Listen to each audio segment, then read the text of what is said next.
في البدء كان الكلمة والكلمة كان عند الله وكان الكلمة الله.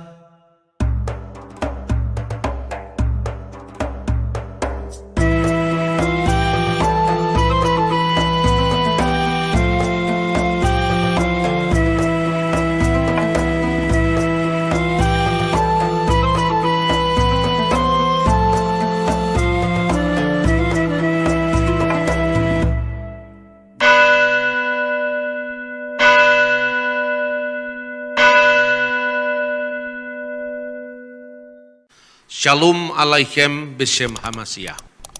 Salah satu kendala di dalam menyaksikan kebenaran iman Kristiani adalah kesalahpahaman mengenai istilah anak Allah.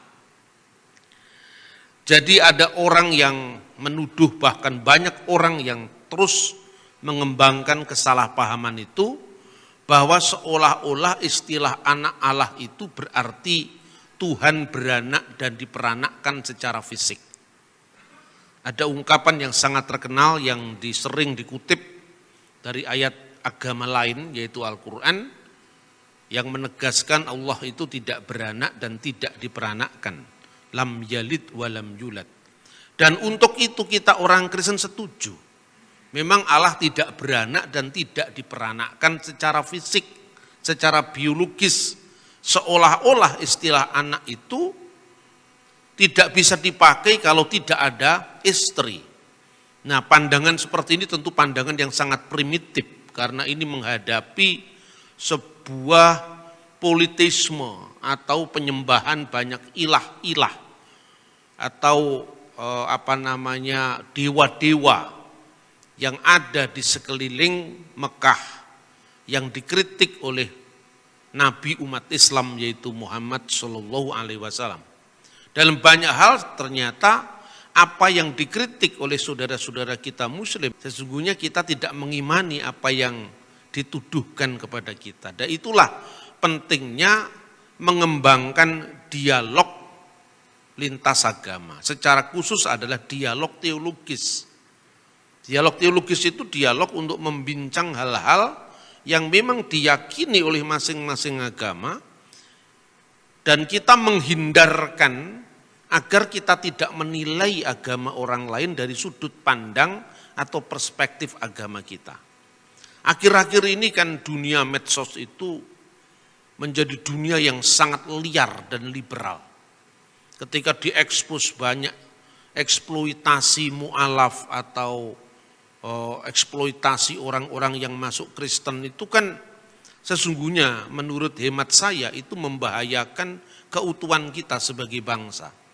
Orang itu boleh bersaksi, tapi bersaksi yang tidak harus melukai orang lain.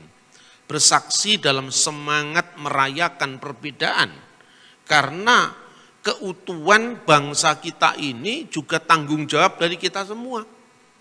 Saudara-saudara yang terkasih, karena itu ketika orang mengembangkan pandangan agama dia untuk menilai orang lain, itu sumber salah paham. Seperti saya istilahkan istilah putra Allah tadi. Padahal konteksnya apa? Yesus disebut anak Allah. Itu karena Yesus adalah firman Allah.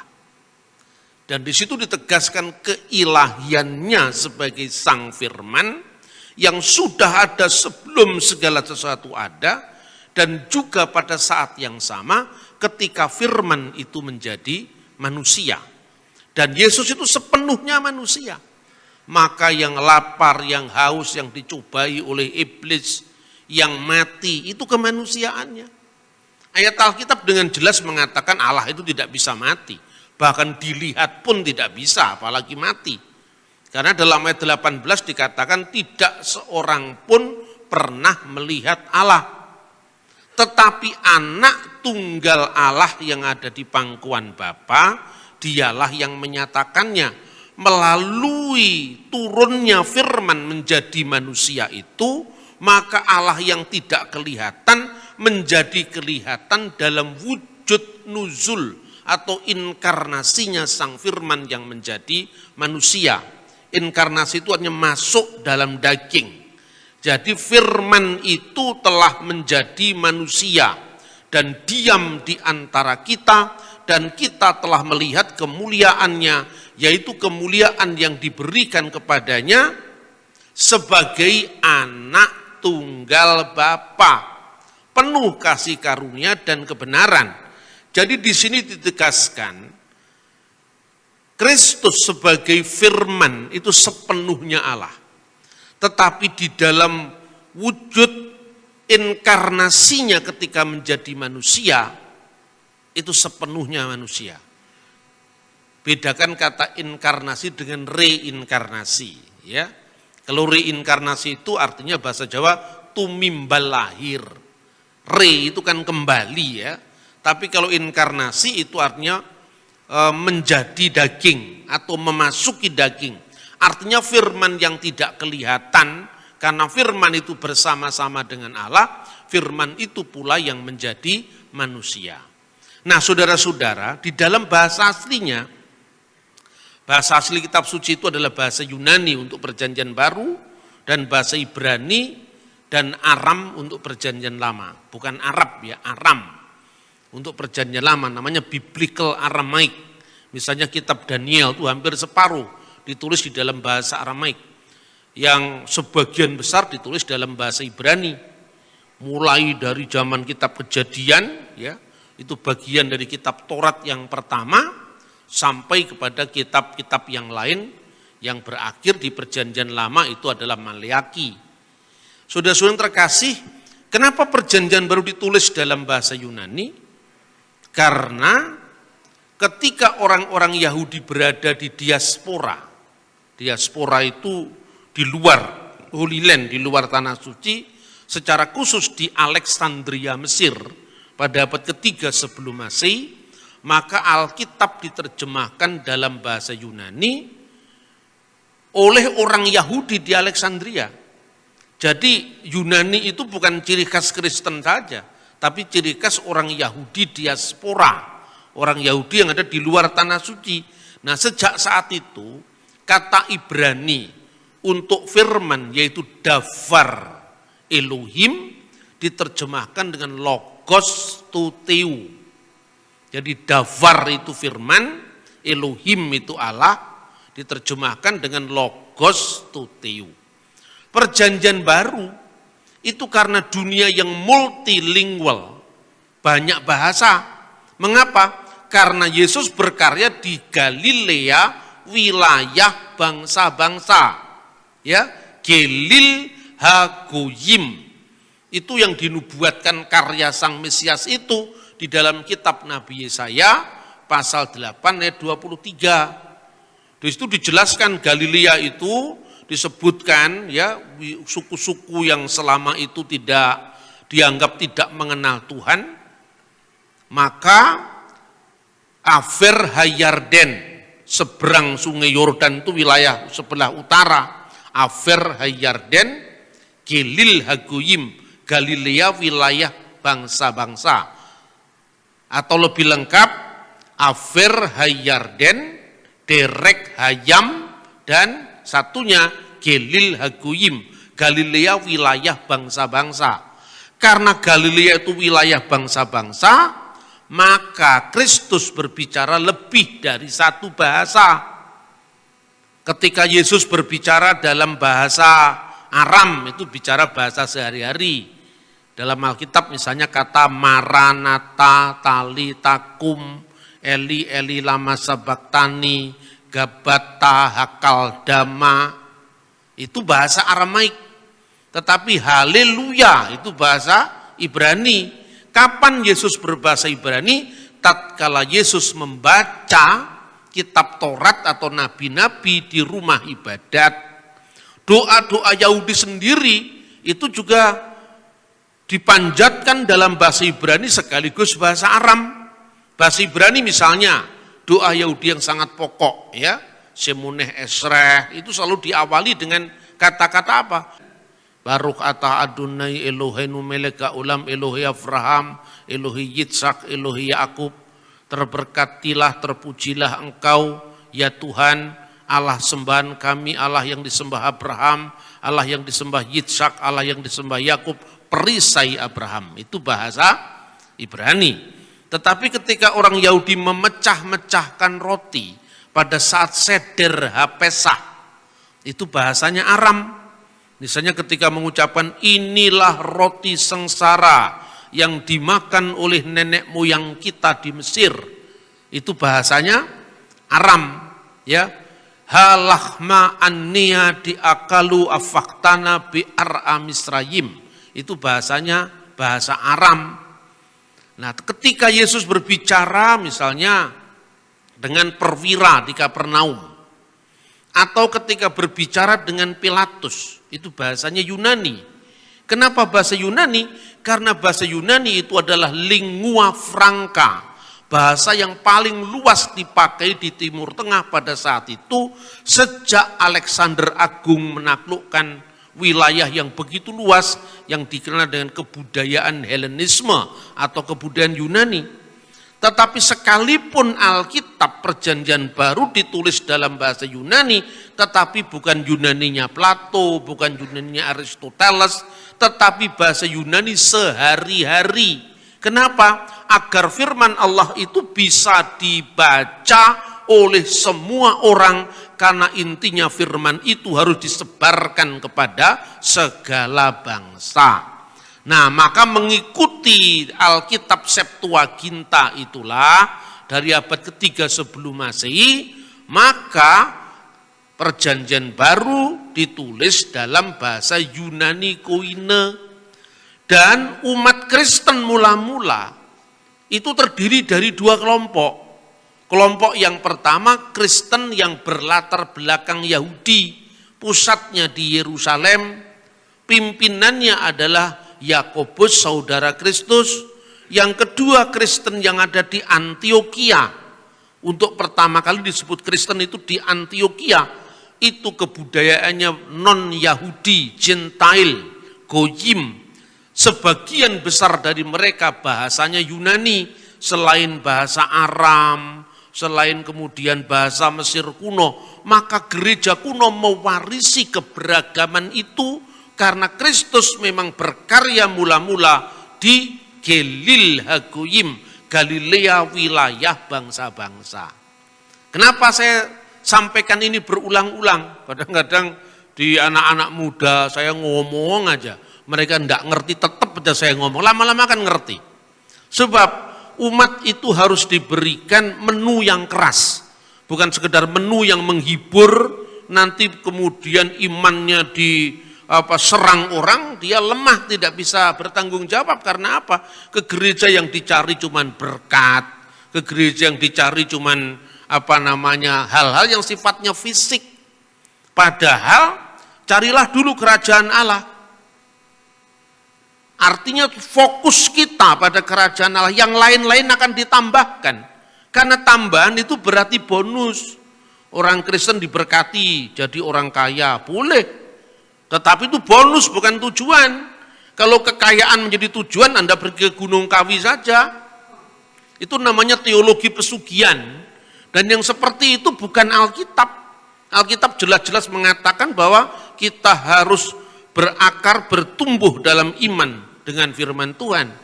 Nah, kembali kepada jemaat mula-mula tadi. Dari kalangan orang-orang Kristen yang berasal dari Yahudi tadi masih dibagi dua. Orang-orang Yahudi yang berbahasa Yunani dan orang-orang Ibrani. Itu disebutkan dalam Kisah Rasul pasal 6 ayat 1. Orang-orang Yahudi yang berbahasa Yunani itu mulainya dari masa diaspora abad ketiga sebelum Masehi tadi, mereka berbicara dalam bahasa Yunani, termasuk di Yerusalem. Makanya Bet Knesset, rumah ibadah Yahudi, lebih dikenal dengan nama sinagoge. Sinagoge itu kan bahasa Yunani. Nah, ada banyak orang yang kemudian membatasi kekristenan itu hanya bahasa tertentu. Tidak boleh seperti itu. Kekristenan itu tidak bisa dibatasi hanya bahasa Ibrani, Kemudian kalau kita ngomong Yesus Kristus tidak sah, mestinya Yeshua HaMasyiah. Itu hanya bagian kecil dari kekristenan. Makanya ada kekristenan yang dari Antioquia itu jelas berasal dari budaya bukan Yahudi, sementara yang di Yerusalem itu orang Yahudi yang berbahasa Yunani dan orang Ibrani. Orang Ibrani itu sehari-harinya bahasa Aram. Bahasa Aram itu disebut Ibrani tutur, khususnya dialek Galilea. Makanya ketika Petrus mau menyangkal Yesus, orang-orang di sekelilingnya mengerti, itu pasti kamu salah seorang dari muridnya, itu tampak dari logat bahasamu. Kenapa logat bahasanya orang Galilea itu mudah ditandai, kayak Anda kalau orang Solo. Bahasa Indonesia aja kan mudah ditandai. Lain kalau orang Ambon berbahasa Indonesia kan kelihatan itu. Itu beta pung istri katanya. Kalau orang Solo kan kui bojoku mas itu kan. Itu istri saya. Bahasanya kan medok sekali. Tapi kalau orang Ambon itu beta pung istri katanya gitu kan.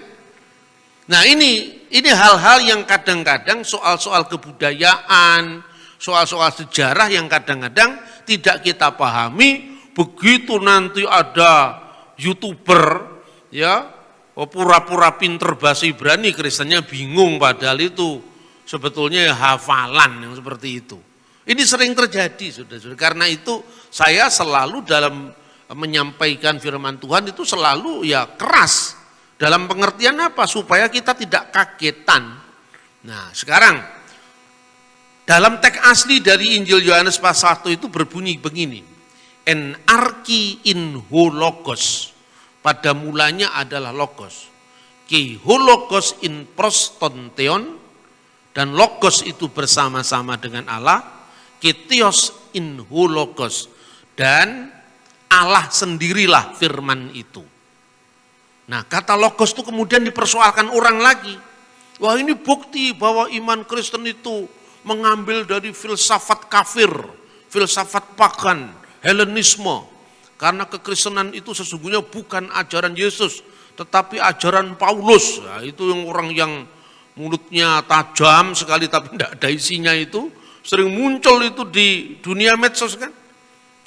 Pertama, orang tidak paham bahwa istilah logos itu sudah dipakai ya di Alexandria abad ketiga sebelum Masehi sebagai terjemahan Alkitab Perjanjian Lama. Yang menerjemahkan pun bukan orang Kristen, karena Kristen belum muncul saat itu. Yang menerjemahkan orang-orang Yahudi diaspora. Dan kata logos dipersoalkan. Tapi kata Isa, ya, kata Yahya, itu enggak dipersoalkan. Lah apa kira-kira kalau kata logos dipersoalkan? Lah logos kan ada di abad pertama pada zaman Yesus. Tapi kata Isa kan nggak ada abad pertama di zaman Yesus. Masa ada orang Yahudi namanya Isa? Ya toh? Coba pikirkan sekarang dengan kepala dingin tapi dengan jujur sekarang. Ada nggak kira-kira orang Jawa namanya Michael Jackson di abad 10? Nggak ada pasti itu. Kalau Anda tahu namanya orang Jawa di abad ke-10 itu Anda baca prasasti Balitung itu tahun 907. Si Galigi mawayang buat yang macarita Bima Yakumara. Galigi itu nama orang, memainkan wayang, bercerita tentang Bima ketika masih muda, akhirnya jadi cerita Dewa Ruci itu, Bima Suci itu abad ke-10. Jadi nama orang Galigi, Mamuk Mabanyol, Mamuk Banyol, namanya orang Mamuk Galigi Kicaka. Anda mencari nama Michael belum ada di abad 10. Kemudian ketika pengaruh barat masuk Indonesia baru muncul nama-nama asing itu gitu loh. Nama Sanskerta, Mahindra, Datta, Wisnu, Krishna itu setelah pengaruh Hindu abad keempat. Gitu? Sebelum itu enggak ada nama-namanya ya lokal namanya. Begitu juga pada zaman Yesus bahasa yang dominan dipakai itu Ibrani, Aramaik, Yunani, Latin. Nah makanya ada nama Latin di Alkitab, Markus misalnya nama Latin. Tapi nama Yunani, Andreas. Petrus itu nama Yunani, tetapi dia punya nama asli Ibrani Simon, nama asli Aram Kefas, Kefa itu bahasa Aram, Simon bahasa Ibrani, Petros bahasa Yunani. Jadi nama orang pun itu lebih dari satu bahasa, menunjukkan bahwa pada abad pertama Masehi di Israel itu multilingual, multicultural kan gitu kan. Makanya kata Isa tidak pernah ada. Kata Isa apa salah? Tidak salah, tetapi belum ada di abad pertama. Sebelum kira-kira kata itu lazim dipakai, diinternasionalkan melalui agama Islam. Ya, orang-orang Kristen sudah ada yang berbahasa Arab. Prasasti-prasasti yang ditemukan di wilayah Arab Utara itu sebagian besar prasasti Kristen yang ada tanda salibnya dalam bahasa Arab. Misalnya prasasti Jabat tahun 512. Itu bahasa Arab sudah dipakai di gereja. Ya. Maka ada kata-kata di situ Bismil ilah, demi nama al-ilah. Bismi al-ilah, Bismil ilah. Manaf wahani barmar al-qois misalnya. Itu nama-nama orang Kristen tahun 512. Lalu tahun permulaan atau pertengahan abad ke-6 di wilayah Yordan itu ada prasasti namanya prasasti Umul Jimal. Nah, itu diawali dari kata-kata Allahu ghafara li ulai. Allah mengasihi atau mengampuni keluarga Ulai. Nah, waktu itu ilmu tajwid belum muncul. Ilmu tajwid itu yang dipakai di kalangan Islam sekarang belum muncul. Karena itu kalau studi tentang Arab kuno ya tidak berlaku tajwid, karena itu baru muncul setelah munculnya Quran. Orang-orang Arab sehari-hari itu tidak mengenal tajwid kalau ngomong. Nah, kadang-kadang ya itu yang terjadi ya di dalam kajian. Maka sesungguhnya kata Isa itu adalah hasil ponetik koresponden. Apa artinya ponetik koresponden? Korespondensi bunyi. Karena setiap bangsa itu memiliki lidah, dialek yang berbeda-beda. Itu contoh ya. Orang Jawa suruh ngomong huruf ain kan sulit. Ngumar, ngusman, ngali. Antara huruf ha dan huruf kaf itu juga orang Jawa kadang-kadang sulit melafalkan. Kadang-kadang orang Jawa itu kalau ngomong gak sadar kadang-kadang misalnya huruf kaf dan huruf ha itu agak sulit dibedakan. Tetapi bukan tidak mengerti. Karena kan konteksnya dia tahu seperti itu. Pak Jokowi ngomong Al-Fatihah menjadi Al-Fatihah. Ya, itu karena orang Jawa. Orang Sunda ngomong huruf ini, fa, F itu kan sulit. Arifin, tipi gitu kan. Gitu. Orang Bali ngomong huruf T dan T, tidak ada bedanya. Antara batuk dan batukmu, tidak ada bedanya kan. Tapi orang tahu kalau batuk itu ini, kalau batuk itu ya batuk, orang tahu lah. Ya, itu contoh. Nah, begitu juga ketika bahasa serumpun itu diterjemahkan dalam bahasa lain. Tidak semua tercover pronunciation-nya. Kayak orang Tionghoa, kalau ngomong Yesus kan Yesu kan. S-nya mana kok bisa hilang? Fong Chu Yesu Te Mi mana? S-nya mana kok bisa hilang? Ya karena itu ponetik koresponden. Nah, beberapa ponetik koresponden itu muncul misalnya ketika kata Ibrani shalom. Shalom itu sin. Shalom, sin, lamed, vav, mim. Shalom. Menjadi bahasa Arab apa? Salam, salam. Sin ringan, bukan shin tapi sin. Sin, lam, alif, mim. Shalom. Itu dikati kata sandang, definite artikel al-salam baru dibaca as-salam. Shalom alaihim, shalom atas engkau sekalian, kemudian assalamualaikum, gitu loh. Itu namanya ponetik koresponden. Nah, begitu juga huruf bahasa Ibrani yud ya, y itu kadang-kadang berubah menjadi alif, kadang-kadang berubah menjadi ain. Satu contoh, ada buku kuno yang ditulis abad pertama oleh Flavius Josephus. Diterjemahkan dalam bahasa Arab, tapi setelah lewat bahasa Aram dulu. Jadi dari Yunani, Aram ke Arab. Itu tercatat pertama terjemahan tulisan sejarawan Flavius Josephus oleh seorang yang bernama Mikail al-Suryani. Mikail al-Suryani itu bapak gereja ortodoks Syria. Nah, teksnya itu kemudian diterjemahkan kemudian dalam bahasa Arab yang disebut dengan Kitab Al-Unwan. Karya Josephus yang bicara tentang penyalipan Yesus.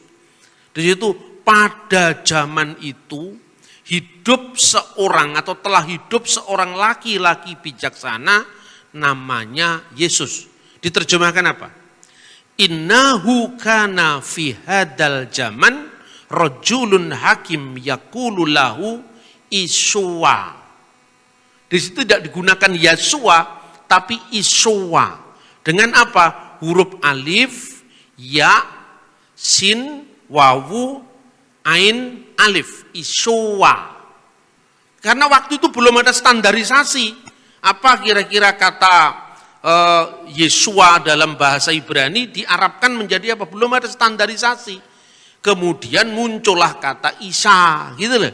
Nah itu fonetik koresponden, kadang-kadang seperti itu. Maka huruf yud menjadi alif, alif itu begini, atau ain, kemudian sin yang berat tadi, sin ya mudahnya pembicaraan, itu menjadi sin ringan. Yasua menjadi Yasua bahasa Arab. Tapi kadang-kadang menjadi Isa. Kenapa menjadi Isa? Seiring dengan sin menjadi sin, ya. Kemudian huruf hidup vav dalam bahasa Ibrani itu kadang-kadang berubah menjadi alif. Kok bisa? Enggak ada hukumnya, memang itu korespondensi bunyi. Nah, contoh seorang Surabaya misalnya ngomong sidik, kok sidik sekarang? Mana ada bahasa Arab sidik, yang ada kan sidik.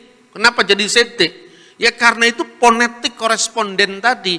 Alhasil maka kata Yasua lewat bahasa Aram menjadi Yesu atau Iso, ya, menjadi bahasa Arab Isa. Seperti Shalom, U panjang menjadi salam, A panjang. Nah ini kan rumit tuh yang seperti ini. Makanya berbicara tentang agama, kalau itu berkaitan dengan sejarah, itu tidak bisa dipotong hanya satu bahasa. Karena bahasa itu berkembang. Lah itulah salah satu keunggulan Alkitab. Karena Alkitab itu muncul dari lebih dari satu zaman.